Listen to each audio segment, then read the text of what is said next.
ముందుగా అందరికీ నమస్కారం అండి. నా పేరు ముత్యాల కిరణ్ కుమార్. ఈ వీడియో కనుక మీకు నచ్చితే లైక్ చేయండి, షేర్ చేయండి, సబ్స్క్రైబ్ చేయండి.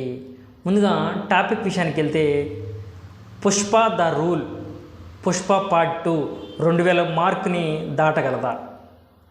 2000 కోట్ల మార్క్ అనేది చాలా పెద్ద టాస్క్ అనమాట. మన ఫిలిం ఇండస్ట్రీలోనే చాలా పెద్ద టాస్క్. కేవలం కొన్ని సినిమాలు మాత్రమే చేశాయన్నమాట. బాహుబలి 2 ప్లస్ మనకి RRR కూడా దాని దగ్గరగా వచ్చేసి మార్కులు అందుకోలేకపోయినాయి. పుష్ప 2 ట్రయలర్ రివ్యూ మరియు ఈ 2000 కోట్లను దాటనుందా లేదా అనేది దాని యొక్క సాధ్యాల గురించి నేను ఒక చిన్న విశ్లేషణ చేస్తాను. సో ముందుగా ట్రైలర్ రివ్యూ విషయానికి వస్తే, అంటే ఆ ట్రైలర్ అందరూ చూస్తున్న చాలా హైప్ కండిషన్స్ మీద ఎంతో మనకి అసలు ఒక బ్లాస్టింగ్గా వచ్చిందనమాట.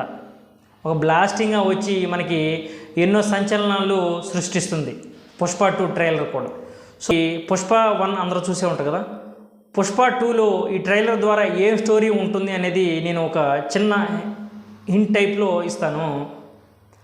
ముందుగా అంటే ఎక్కడ స్టార్ట్ చేయాలంటే, అందరూ క్రికెట్ ఆడుతూ ఉంటే చిన్నపిల్లవాడు కూర్చొని చూస్తారు కదా. సో దాని ద్వారా ఏం చెప్తున్నారు అంటే మనకి, సో పుష్పని వెలివేసినట్టు చెప్తున్నమాట. మనకి పుష్ప 1లో అజయ్ గారు నువ్వు ఎప్పటికీ మా ఫ్యామిలీలో కలిసి రావు, ఒక ఉంచుకున్న దానికి పుట్టినట్టు వ్యక్తివి, ఎప్పుడు దూరంగానే ఉండాలి, మాలో ఎప్పుడు కలవలేవు అనే దానికి అనుసంధానంగానే పుష్ప 2 రివ్యూ ట్రైలర్లో కూడా సో అతన్ని బయట కూర్చోబెట్టి మిగతా పిల్లలందరూ క్రికెట్ ఆడుతూ ఉంటారు. సో అది కట్ చేస్తే మనకి ఇంకొక సీన్లో పుష్పనే క్రికెట్ టోర్నమెంట్ జరిపే విధంగా ఒక సీన్ ఉంటుంది. సో అంటే దీనితోనే అంటే ఈ 2 సీన్స్ని బట్టే చెప్పొచ్చు మనకి పుష్ప ది రూల్ ఎలా ఉంటుంది అనేది. అంటే మొత్తం ఒక కమాండింగ్గా గాను మరియు ఒక డిమాండింగ్గా ఉంటుంది అనమాట. ఈ ట్రైలర్ రివ్యూలో ఇంకొక విషయం ఏంటంటే, మనకి అల్లు అర్జున్ మరియు సీఎంగా యాక్ట్ చేసినటువంటి జగపతి బాబు గారు మరియు ఎంపీగా యాక్ట్ చేసినటువంటి మనకి రావు గోపాలరావు గారు కొడుకు రావు రమేష్ గారు, సో వీళ్ళు ముగ్గురు కుమ్మక్కయ్యి బిజినెస్ని చాలా సెటిల్డ్గా చేసుకుంటారు. మరియు అలానే కాకుండా మనకి విలన్ గారు ఉన్నారు కదా, షెకావత్, పార్టీ ఉందా పుష్ప అని అడుగుతారు కదా. సో మనకి దానికి అనుసంధానంగానే ఈ మూవీలో పార్టీ ఉంది పుష్ప, ట్రైలర్ 2లో పార్టీ ఉంది పుష్ప అనే డైలాగ్ ఉంటుందన్నమాట. సో దీనికి అనుసంధానంగా మనకి షెకావత్ గారిని విధుల నుంచి దూరం చేసి మనకి అతని ఒక రిమోట్ ప్లేస్కి ట్రాన్స్ఫర్ చేస్తారు. బన్వాల్ సింగ్ షెకావత్ని మనకి దూరం చేసి సాఫీగా జరుగుతున్న బిజినెస్లో మనకి మళ్ళా షెకావత్ గారు ఎలా వస్తారు అనేది చాలా చాలా బాగా చూపించారనమాట. సో అంటే దీన్ని సుకుమార్ గారు ఎలా చూపించారు అంటే, మనకి ఇప్పుడు అజయ్ గారికి కూతుర్లు ఉంటారు కదా, అజయ్ గారి కూతుర్ని మనకి ఎంపీ గారి మనిషి ఏడిపిస్తారు అనేది ఒక చిన్న సీన్ ఉందన్నమాట. సో మనకి అల్లు అర్జున్ గారు లేడీ గెటప్లో ఉన్నారు కదా. సో గంగమ్మ జాతర తిరణాల్లో అంటే మనకి ఇది చిత్తూరు నేటివిటీకి సంబంధించింది కాబట్టి, చిత్తూరు నేటివిటీ ప్రకారం ఏంటంటే మనకి గంగమ్మ తిరణాల్లో బాయ్స్ వాళ్ళు కూడా ఏంటంటే మనకి లేడీస్ గెటప్తో మనకి తల్లిని అనుకరించి తల్లికి ముక్కు తీర్చుకుంటారు. సో ఆ గెటప్లో అల్లు అర్జున్ గారిని ఒక సీన్ అనేది నాకు తెలిసి ఒక 20-25 మినిట్స్ ఉంటుందనేది నా ఫీలింగ్. అదే ఒక పెద్ద బ్లాస్టింగ్ సీన్ అవుతుంది అనమాట. ఈ సినిమా మొత్తానికి పెద్ద బ్లాస్టింగ్ సీన్ అవుతుంది. సో ఆ సీన్తో అనుగుణంగానే మనకి ఎంపీ గారి మనిషో లేకపోతే ఎంపీ గారి బంధువో లేకపోతే నాకు తెలిసి అజయ్ గారి, అంటే మనకి ట్రైలర్లో అజయ్ గారి ఎక్స్ప్రెషన్స్, జాతరలో అజయ్ గారు వచ్చే స్పీడ్ని చూస్తుంటే వాళ్ళ కూతుర్ని ఎవరు ఏడిపిస్తారు. సో దాన్ని ఏడిపించిన వాళ్ళని ఆఫ్ గుండు కొట్టించేసి మనకి గాడిద మీద నడిపిస్తారు అనేది ఒక సీన్ ఉంటుందన్నమాట. ఆ సీన్ చూపిస్తారు. అలానే కాకుండా మనకి ట్రైలర్లో మెయిన్గా చెప్పాలంటే మనకి సో ఎంపీ గారికి అల్లు అర్జున్ గారికి పొసకుండా మనకి అల్లు అర్జున్ గారు ఓన్గా సిండికేట్ తయారు చేయాలి అనేది, సో నేషనల్ కాదు ఇంటర్నేషనల్ అనేది డైలాగ్తో మనకి చెప్తారనమాట. సో అల్లు అర్జున్ నేషనల్ నుంచి ఇంటర్నేషనల్ ఎలా ఎదిగాడు, మరియు మనకి అల్లు అర్జున్ గారికి మరియు రష్మిక గారికి కొన్ని సీన్స్ కానీ అవన్నీ ఏం చెప్తున్నాయి అంటే, రష్మిక గారు అంటే ఎర్రచందనంతో బిజినెస్ కదా, నా భర్తను ఏదన్నా చేస్తారేమో అని ఒక ఫీలింగ్తో బాధపడుతూ ఉంటే అల్లు అర్జున్ గారి డైలాగ్ ఉంటుంది అనమాట. సో పెళ్ళాం మాట వింటే ఎలా ఉంటుంది అనేది నేను చూపిస్తానని నాకు తెలిసి స్లో మోషన్లో చూస్తే రావు రమేష్ గారికి చెప్తూ ఉంటారు. సో అంటే దీంట్లో మనకి ఒక ఆడవాళ్ళ గొప్పతన విషయము, మరియు అల్లు అర్జున్ గారు నేషనల్ నుండి ఇంటర్నేషనల్గా పుష్ప రూపంలో ఎలా ఎదిగాడు, ప్లస్ మనకి ఎర్రచందనాన్ని ఎలా నేషనల్ నుండి ఇంటర్నేషనల్కి ఎలా మనకి చేరవేశారు అని కొన్ని సీన్స్ అనేవి మనకి నాకు తెలిసి మూవీలో గూస్ బంప్స్ తెప్పించే సీన్స్ లాగా ఉంటాయి అనుకుంటా. అంటే ఈ ట్రైలర్ ద్వారా ఏం చెప్పేదంటే మనకి అల్లు అర్జున్ గారు చిన్నపిల్లాడిలో కొన్ని బలమైన సంఘటనలు నాటుకొని అవి పెద్ద అయిన తర్వాత చాలా బలంగా నాటుకొని ఎలా అయినా డబ్బు సంపాదించాలి అనేది అంటే అజయ్ గారి ఫ్యామిలీతో కలవాలి అనేది ఒక ముఖ్య ఉద్దేశాన్ని ఈ ట్రైలర్లో చూపించారు.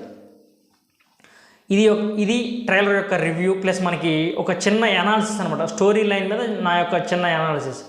అలానే కాకుండా పుష్ప 2000 కోట్ల మార్కు దాటిద్దా లేదా అనేది, ప్లస్ ఒక ట్రేడ్ వర్గాల పుష్ప 2000 కోట్లు చేరుకుంటుందా లేదా అనేది ప్రతి ఒక్క అల్లు అర్జున్ అభిమాని మరియు ఫిలిం ఇండస్ట్రీని దైవంగా బాధించే ఎంతోమంది నిర్మాతలు, దర్శకులు వేచి చూస్తారనమాట. అంటే మన ఇండియా చిత్రస్థాయి ఎంతవరకు ఉంది, మనకి ఎంతవరకు వెళ్తుంది అనేది ఈ సినిమాతో అర్థమవుతుంది. ఎలాను అంటే పుష్ప టీం కూడా ఆ 2000 మార్కుని చేరుకోవాలి అనేది ఒక చాలా స్ట్రాటజిక్గా వెళ్తుంది. వాళ్ళ మార్కెటింగ్ కూడా ఎలా చేస్తున్నారంటే మనకి సో టోటల్గా పుష్ప యొక్క ప్రమోషన్స్ మొత్తం 5 ప్రధాన నగరాల్లో మనకి రీసెంట్గా మనకి ట్రైలర్ వచ్చేసి మనకి పాట్నాలో లాంచ్ చేశారు. అలానే కాకుండా మాలీవుడ్లో అంటే మనకి మలయాళంలోను, మనకి తమిళనాడులోను కొన్ని ప్రజలు కొన్ని ఈవెంట్స్ పెట్టి పుష్ప ద రూల్, పుష్ప 2ని మనకి విస్తృతంగా జనాల్లోకి తీసుకెళ్ళి దీన్ని ఎలా అయినా సరే మనకి ఒక 2000 మార్కు దాటించాలనేది చాలా విశ్వ ప్రయత్నాలు చేస్తున్నారు. అలానే కాకుండా మనకి RRR వచ్చేసి మనకి 10,000 స్క్రీన్స్తో రిలీజ్ అయితే పుష్ప 2ని 11,600 స్క్రీన్స్తో వరల్డ్ వైడ్గా రిలీజ్ చేస్తున్నారు. పుష్ప 2, పుష్ప ద రూల్ సినిమాని కూడా సో మనకి ఇంటర్నేషనల్ స్థాయికి తీసుకెళ్ళాలి అనేది మనకి ప్రఖ్యాత క్రికెటర్ అయినటువంటి డేవిడ్ వార్నర్ గారి చేత మరియు కొంతమంది మనకి యూట్యూబర్స్ చేత మనకి వాళ్ళ చేత రీల్స్ చేపిస్తూ మనకి సినిమాని నెక్స్ట్ లెవెల్కి తీసుకెళ్తున్నారు. సో ఇది కూడా ఏంటంటే మనకి ఒక ప్రమోషన్లో ఒక భాగమే. సినిమాకి ఒక పెద్ద ఎసెట్ ఎవరైనా ఉన్నారంటే సుకుమార్ గారి డైరెక్షన్ ఎలా ఉంటుంది అనేది ప్రతి ఒక్కరికి తెలుసు. నాన్నకు ప్రేమతో మరియు వన్ చాలామందికి అర్థం కాకపోయినప్పటికీ వన్ అనేది ఒక ఇంటర్నేషనల్ సినిమాగా లండన్లో చిత్రీకరించారు. సో అలానే మనకి సుకుమార్ గారు తన యొక్క స్థాయిని పైకి చేర్చుకుంటూ వన్ కానీ నేనొక్కడనే కానీ ఇంటర్నేషనల్ స్థాయికి తీసుకెళ్ళి ఇప్పుడు ప్రజెంట్ పుష్ప 1తో ఒక మంచి మార్కుని సెట్ చేశారు. సో ఇప్పుడు పుష్ప 2 రూల్తో మనకి చాలా విధ్వంసాన్ని సృష్టించి ఎట్లయినా సరే 2000 కోట్ల మార్క్ దాటాలి అనేది ఒక పెద్ద ప్లానింగ్లో ఉన్నారు. సో ఈ సినిమాకి ఎన్నో పెద్ద సంస్థలైనటువంటి ఇప్పుడు మనకి నార్త్ ఇండియాలోను మరియు మనకి మాలీవుడ్లోను, మనకి టాలీవుడ్లోను, బాలీవుడ్లోను మనకి టోటల్ అంటే ఆ వుడ్ ఈ వుడ్ అని కాదు, టోటల్ ఇండియా సినిమాలోనే ఒక పెద్ద కంపెనీస్ మనకి డిస్ట్రిబ్యూషన్ కంపెనీస్ ఈ సినిమాని డిస్ట్రిబ్యూట్ చేసి ప్రమోట్ చేస్తున్నాయి. ఇలా ప్రమోట్ చేయడం వల్ల మార్కెటింగ్ స్ట్రాటజీస్ మరియు హోర్డింగ్స్ అవన్నీ పెట్టి సో ఈ సినిమాని ఎలా అయినా సరే ప్రపంచ ప్రఖ్యాతి గాంచి మనకి 2000 కోట్ల మార్క్ దాటాలి అనేది ఒక మనకి మేకర్స్ కానీ సుకుమార్ కానీ అల్లు అర్జున్ కానీ చాలా కష్టపడుతున్నారు. కోట్ల సినిమా కాబట్టి మనకి ఇంత పొటెన్షియల్ ఉందా లేదా అనేది మనకి పాత సినిమా అటువంటి RRR కానీ KGF కానీ అలాంటి సినిమాలతో కంపారిజన్ చేస్తారు. ఈ సినిమాకి నిజంగా మనకి KGFకి ఇచ్చిన ఎలివేషన్స్ కానీ ప్లస్ మనకి ఏంటంటే RRRకి ఇచ్చిన అంత ఎంతూజియాజం కానీ అవన్నీ ఉన్నాయా అంటే 100% ఉన్నాయి. సో మనకి ఇవన్నీ ఒక KGF, ఒక RRR, ఒక సలారు ఇవన్నీ ఏంటంటే మిక్స్డ్ ఫ్రూట్ లాగా చేస్తేనే పుష్ప 2. నేను ఎందుకు ఇంత బలంగా చెప్తానంటే ఆ కలర్ కట్టు ప్లస్ ఆ ఎడిటింగ్ స్కిల్స్ ప్లస్ మనకి ఏంటంటే రీసెంట్గా మనకి అల్లు అర్జున్ గారికి నేషనల్ అవార్డు వచ్చిన ఉదాంతము మరి ఇవన్నీ సినిమాని నెక్స్ట్ లెవెల్కి తీసుకెళ్ళి మనకి 2000 కోట్లు దాడుతుందా లేదా అనేది చూడాలి. సో అంటే నా పర్సనల్ ఫీలింగ్ ఏంటంటే ఈ సినిమా 2000 కోట్లు దాటితే మన ఇండియన్ సినిమా యొక్క గొప్పతనాన్ని ప్రపంచ ప్రఖ్యాతంగా నెక్స్ట్ లెవెల్కి తీసుకెళ్తాయి అనేది నా ఫీలింగ్. మరి ఈ సినిమా మీద మీ అభిప్రాయాన్ని 2000 కోట్లు దాటుతుందా, మరి ఎంతవరకు కలెక్షన్స్ వస్తాయి, హిట్ అవుతుందా లేదా అనేది మీ యొక్క అభిప్రాయాన్ని ప్లీజ్ కామెంట్ రూపంలో తెలియజేయవలసిందిగా కోరుతున్నాను. ఈ వీడియో కనుక మీకు నచ్చితే లైక్ చేయండి, షేర్ చేయండి, సబ్స్క్రైబ్ చేయండి. జై హింద్.